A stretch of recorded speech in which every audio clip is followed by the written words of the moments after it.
Bonjour, et bien voilà une magnifique journée encore en ce 2 mars. Les renoncules ont poussé ici dans le petit sous-bois, comme j'appelle ça chez moi. Et on va aller voir comment se comportent nos abeilles aujourd'hui. Alors voilà nos 3 ruches rapatriées. Et c'est flagrant la différence d'activité entre les 3. Alors vous voyez celle-là, donc ça c'était celle qui était restée ici, qui avait survécu à l'hiver, sont des abeilles de souche noire et vous voyez quasi rien comme activité.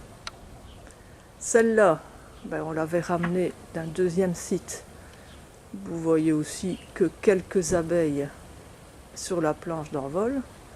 Mais par contre, celle-ci, qu'on vient de rapatrier d'un site numéro 3, ça vole, c'est plein de pollen dans les corbeilles.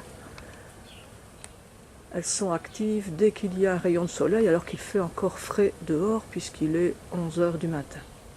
Alors pourquoi? Une des raisons, c'est l'âge de la reine. Donc ici, nous avons une reine de 2020, là une reine de 2019 et une reine de 2018. Donc c'est vrai que ça peut faire beaucoup. Mais vu quand même la différence de comportement et de production en miel de celle-ci, j'ai commencé quelques études scientifiques, si je puis dire, un peu plus approfondies. Donc là, la petite boîte que vous voyez, ce n'est pas un cadeau pour les abeilles, mais c'est parce que je récupère devant la ruche les abeilles mortes. Bon, là pour l'instant, il n'y en a que 4. Et j'aimerais bien avoir un échantillon d'une trentaine d'abeilles pour voir si ce sont des abeilles de souche noire ou autres, parce que c'est un essaim qu'on avait récupéré dans la région de Gilly, près de Charleroi. Et là, ces apiculteurs travaillent plutôt avec des buckfast. Déjà hier, j'en ai examiné une avec mon petit microscope numérique que je vous montrerai après. Et l'indice cubital montre que ce n'est pas une abeille noire. Ce serait plutôt une buckfast.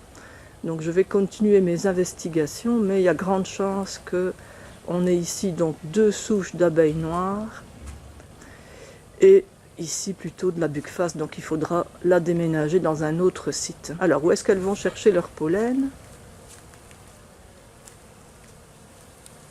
Vous voyez, c'est un pollen bien jaune.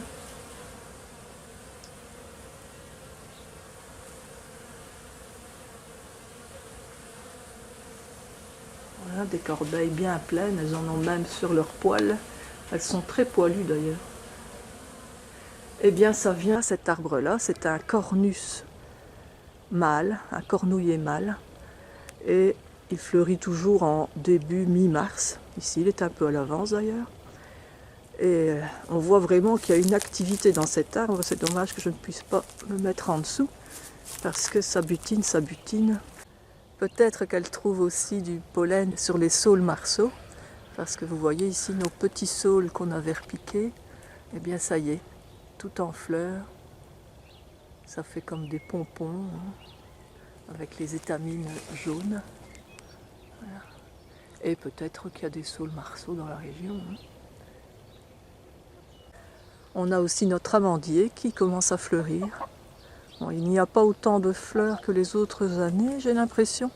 Et les fleurs écloses sont vraiment très hauts pour l'instant.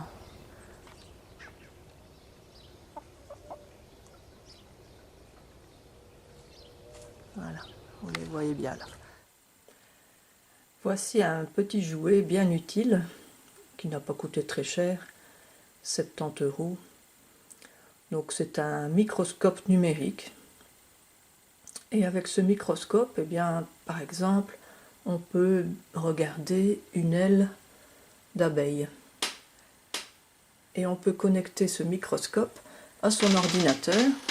Ainsi, vous voyez l'aile en plus gros plan et vous pouvez ainsi mesurer l'indice cubital. Alors l'indice cubital permet de déterminer la race d'abeilles que vous avez. Pour cela, on mesure cette dimension-ci, on va dire que c'est la dimension A, et on la divise par cette dimension-là, c'est la dimension B.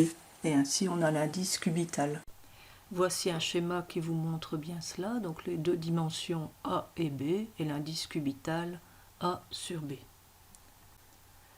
Il me faudra bien sûr un fameux échantillon d'abeilles pour pouvoir déterminer l'espèce.